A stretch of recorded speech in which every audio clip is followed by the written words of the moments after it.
the whole world is my family. As we can see, Zee has a diverse portfolio of channels, and it has been increasing its channels, staple of channels over the past years continuously. On the corporate governance arena, having analyzed the company on the various parameters set by CF Institute and OECD, we found that the company to be good in corporate governance, as well as on the corporate social responsibility part, the company stands strong. Now, to speak about the negatives of the firm, let me invite Ankush.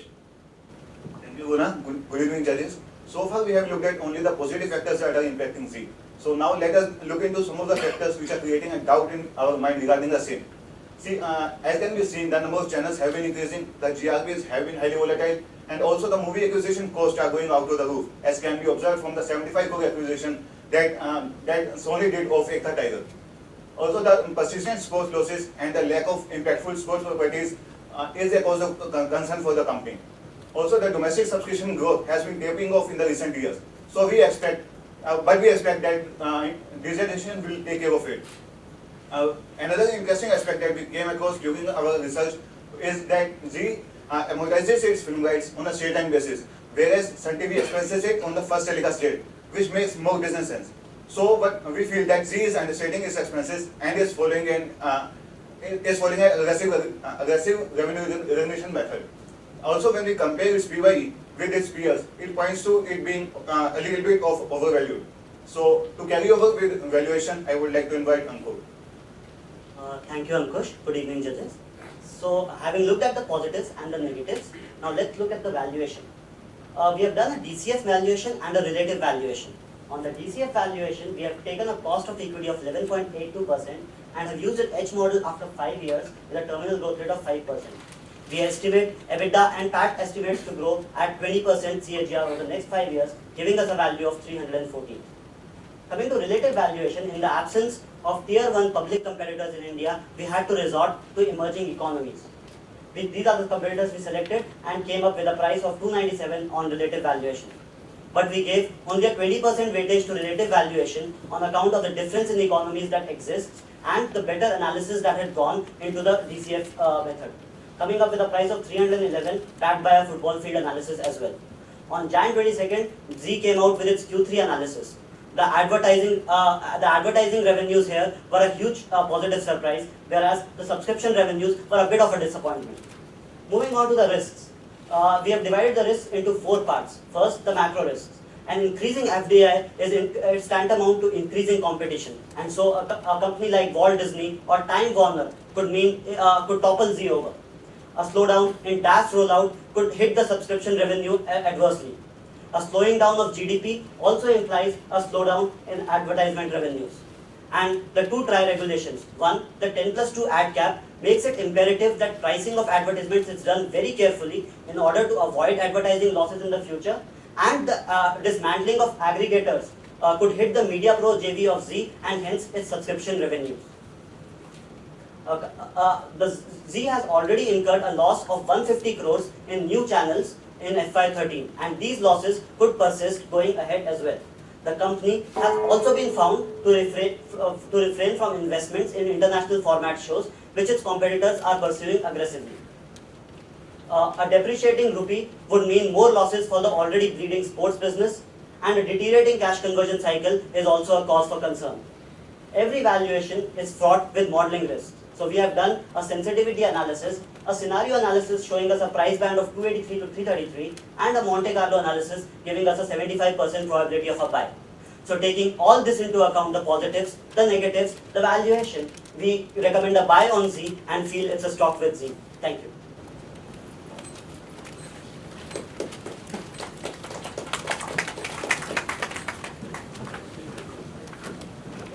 एक तो यार आराम से बोलो, कोई चिंता नहीं. That's one. Second, what's the one factor that has changed for Zee in the last 10 years? I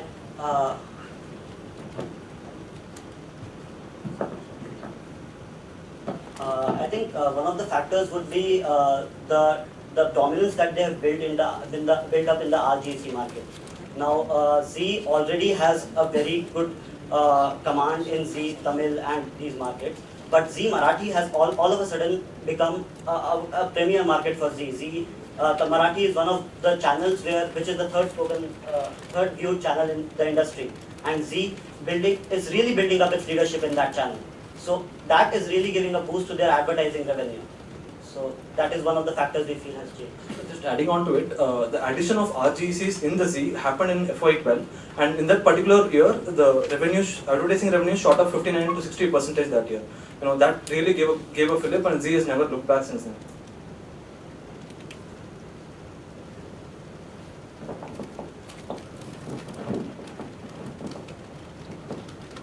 What are the key drivers of revenues and the cost in this company and the company in general?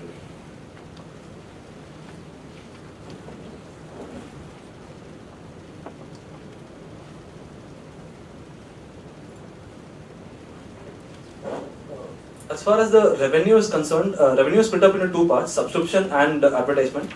Subscription, due to digitization, we expect it to grow from 43% of the total revenue to 48% of the total revenue, which is a sticky source of income. This we believe is a huge positive aspect. Advertisements is contributed majorly by FMCGs, as we portrayed. 55% is contributed by FMCG advertisements. And as far as the cost is concerned, major cost element is the programming cost.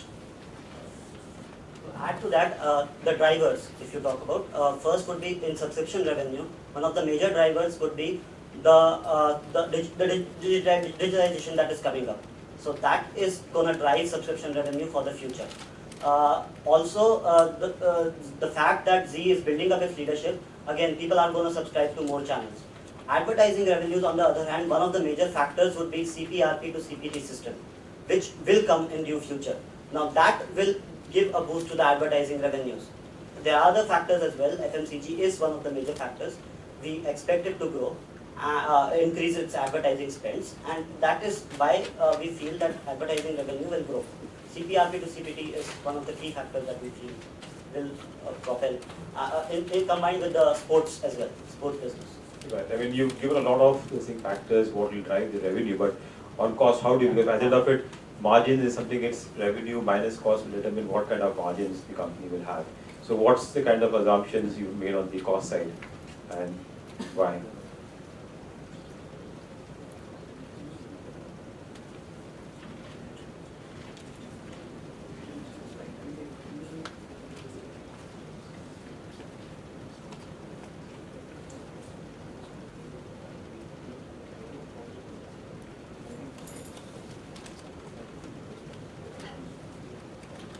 If you see some of the cost drivers, if you see the new channels they are coming up. So for the new channels like the Z and More or the Z and Pictures, what they are doing is they are trying to use the existing inventory. So these are the programming, the film rights that they have used in the past, which they are using it. So the programming cost wise is much lesser for them, but they are going to increase the advertisement. And they are also planning to increase the in-house content. Currently, like they are giving an in-house content of 30 hours. They are trying to increase the number of in-house content Z is trying to produce. So this is a good initiative from the Z's perspective. Again, programming costs would also be determined by the sports that they are acquiring, the properties that they are acquiring. So in a year where we feel that sports properties are not there, or they have the India matches in particular are not there, the programming cost would be on the lower side there. The costs would be on the lower side there. But if they have acquired some major properties, the price would, the costs would shoot up. So that is another factor that we have considered. And the programming costs are bound to grow because as they need to maintain their GRPs and their market share, they have to contribute to it. So Jens, what is the single most important driver of competitive advantage in TV broadcasting? In competitive advantage.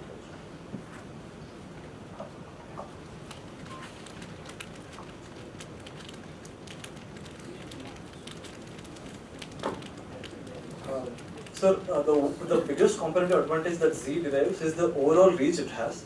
As we portrayed, Z has a huge amount of reach. It has 670 million viewers as of today. It has a huge amount of reach, and Z is actually a big fish in a big pond. Unlike Sun, which is a big fish in a small pond, Z is there across segments. So the risk is considerably mitigated this way. And also, the biggest driver would be the subscription revenue growth. as a percentage is expecting to increase from 43 to 48%. This will drive the advertising revenues also. Advertising after all is a dependent on subscription revenue. So this will drive Zee's growth. Okay, can you help me understand why does Z have so many viewers? What is the underlying reason for them having so many viewers?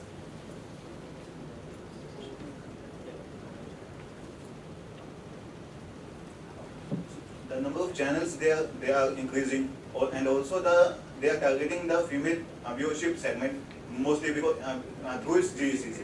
So that is where their revenues are also generated, because the advertisers most of the advertisement revenues come from the FMCG sector, and they target female viewership, and that is why the Z is gaining leadership in that channel. And your cost of equity I saw was less than 12%. So for less than 12%, do you think, for less than 12% return, do you think people will buy Z Entertainment shares?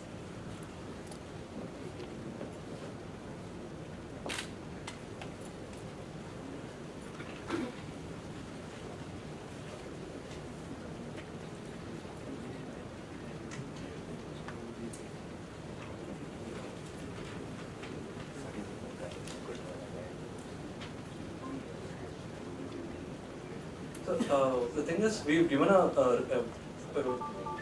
such our projected return is 12%. The idea is right now it's trading at a PE of 31. We have projected a PE of 28x by FY18. We believe that we have actually the valuation is a bit on the conservative side, because we thought we'll include all the risks under control. So we believe 12% is in fact a conservative estimate. It can go up to 14-15% also, the returns.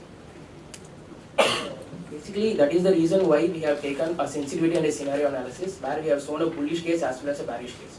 So the bullish case is that if all the risks they have are mitigated and they are able to have a higher return, so the price can also go beyond that whatever the upside potential that we have shown. Yeah, we do believe that eventually what we have come up with is just a value. So this value may not be a consistent value. We are not saying that Z will trade at 311 after 1 year. This is just an estimate that we are putting in front of it. So it might go up, and that is, we are, as we said, that we have been a little conservative in our approach, seeing the uncertainties which lie ahead. So 311 is just a number I would suggest. It's not something that we feel that would drive the entire sentiment. We go by our sentiment that subscription revenue will be, which is going to increase from 43 to 48% in the next 5 years. That would provide stability to the company, and that is the sentiment that we believe in, rather than just the price 311. Let me put it differently. What would be the minimum rate of return you would need to invest in the entertainment?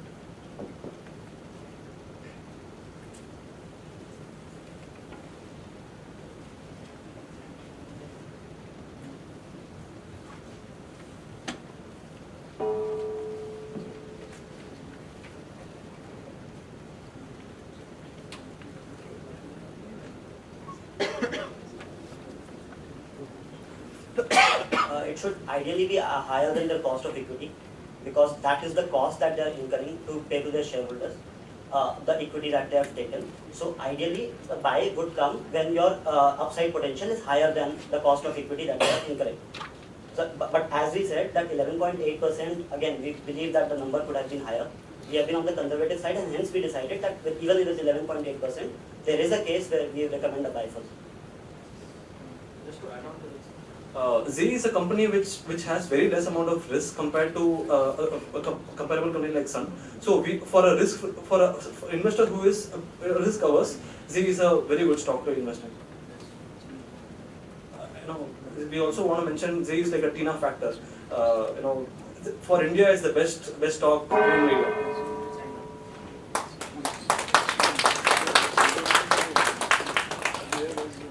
Good evening, we're Team Brian Kaplan, and we're here today to present our findings and support our recommendation on HT Media.